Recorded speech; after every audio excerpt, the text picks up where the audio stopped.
Vedeli ste, že často za príčinou obmedzeného rozsahu pohybu v ramene môže aj vaša hrudná chrbtica? Pokiaľ dôjde ku zatuhnutiu hrudnej chrbtice a obmedzeniu pohyblivosti lopatky, tak vaše rameno nie je dostatočne pohyblivé a z toho môžu vznikať bolesti ramenného kĺbu.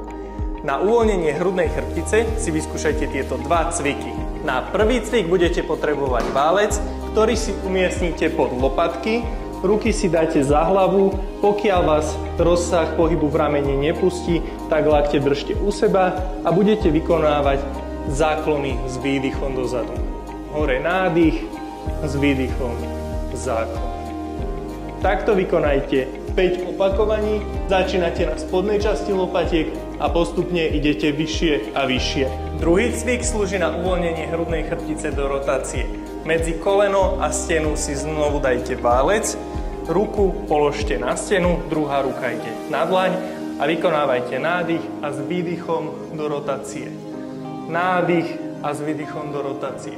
Takto vykonajte 10 opakovaní na každú stranu.